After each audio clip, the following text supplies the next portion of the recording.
Our world is a wonderful and majestic place with something beautifully unique that most other places in the universe do not have: life. We humans are responsible for the caretaking of our planet, as we, with our large and complex cerebral cortices, are the prevailing species with the power to decide the fate of this cherished Earth. However, we humans have not done as we should. We have greedily consumed more and more global resources as the other animals suffer and the environment withers away like paper on fire. Global carbon emission levels have been skyrocketing since the late part of the 20th century and continue to increase as the need for energy continuously rises.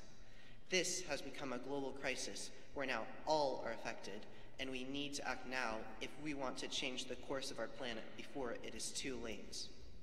There is little time left to fix climate change, and the first through third verses talk about the restrictions of time we know all too well.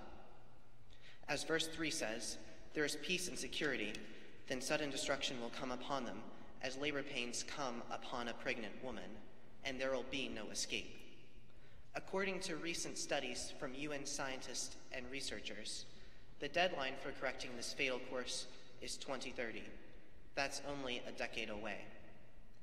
After that, a chain reaction will kickstart, one that is irreversible and beyond our control. This is an issue that won't just shape our world, but will also shape us. It will stretch our minds as we continue to hurtle towards the future, asking ourselves how much we are truly willing to sacrifice. Are we doing everything we really need to do? And are the goals we have set realistic to making the deadlines? Despite the negative connotations surrounding this message, there is still some hope if we work rigorously and set ambitious goals. Then maybe we will have a chance. There are many things being done to help set us on the right track. For example, the Green New Deal. This is a collection of bills that will help to shape our future and set realistic goals for the 2030 deadline. It also faces the fear of driving people away from climate change and supporting clean energy, which is the fear that blue-collar workers will lose their jobs if fossil fuel companies are driven away. The Green New Deal talks not solely about climate change and solutions for it, but also talks about creating new job opportunities to cushion the economic impact that removing government funding for fossil fuel companies would have. Many new jobs that would be created by supporting clean energy would be putting solar panels on roofs or setting up offshore wind farms, similar to the ones that countries such as France and the Netherlands already have.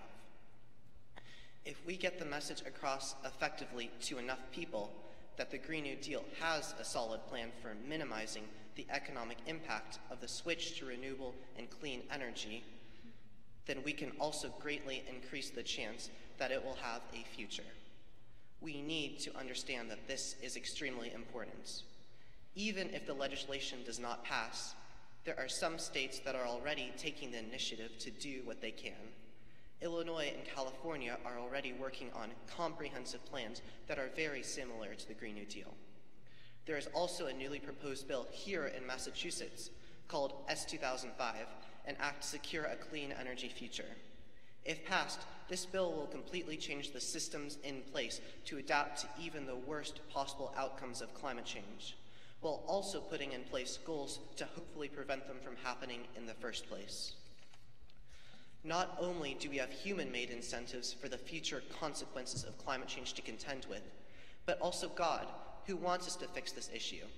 We are the caretakers of this world, with all the preeminence of our human intellect, and therefore it would be entirely shameful if we then could not be able to handle something so simple as taking care of the very place we live.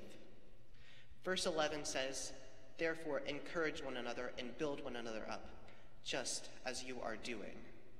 This is key to our success in the fight against climate change. If we cannot work collaboratively, then we also cannot coordinate, and the efficiency and effectiveness of our actions will consequentially decrease. However, if we are able to work together and support each other, then we should be able to find success in this battle against ourselves. Even with less than a decade left before it's too late, if we work hard collaboratively and efficiently, we should be able to fix this issue. Amen.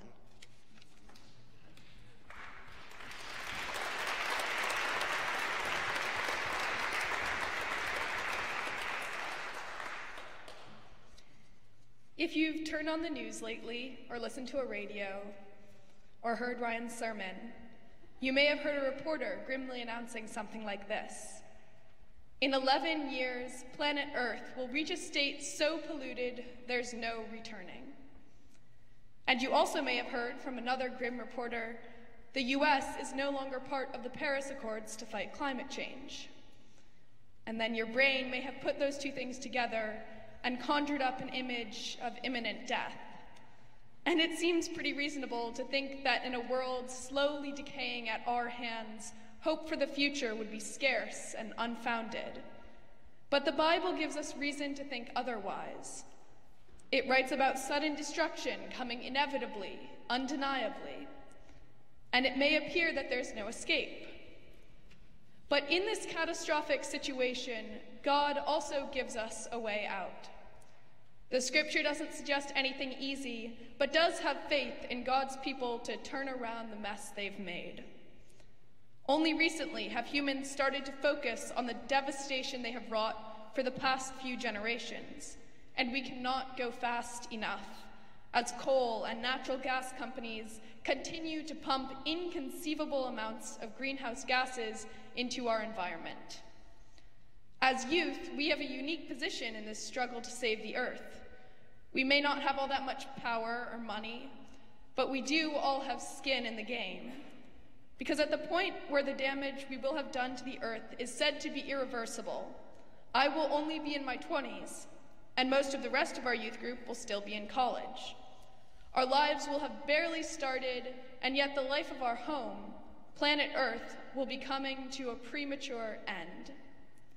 And even though God calls on us as Christians to take action against this destruction, it will likely take more than a few angry worshipers to turn around what all of the world has done.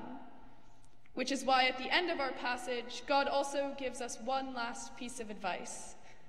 God says to encourage one another to build up our strength against this seemingly invincible opponent. As much as we may like to be the ones responsible for saving the world from utter destruction, we have to look to each other and form a united front to have a chance. But even with all those grim reporters and scenes of imminent death spinning around in your mind, you may have also turned on the radio or the news to hear that some of the largest cities in the country, including New York, Chicago, Boston, and 34 others, have already set goals to reduce emissions by 80% or higher by 2050. In Paris, in spite of the US withdrawing its support, every other country has maintained its commitment to the climate goals. In Myanmar, a tech company is applying drone technology to plant millions of trees. And in Reykjavik, Iceland, a project called CarbFix is capturing greenhouse gas emissions, then processing them into water and pumping it 1 mile underground to react with the basaltic rock foundations and turn into minerals. So turning pollution into stone. But on a smaller scale, we are all part of the fight, armed with our breastplates of faith and love and our helmets of hope of salvation. And we don't each need big tech companies or national projects to do our part. As the scripture says, God didn't put us here to be destroyed. We have all the tools we need to reach salvation if we just put them to use. A few weeks ago, I saw the poster out in Coffee Hour with the updated motto for recycling. That was to refuse, reduce, repair, reuse, rot, and if all else fails, then recycle. If we all encourage each other to do things like this together, I think then we'll be following God's instructions and living in the light. Amen.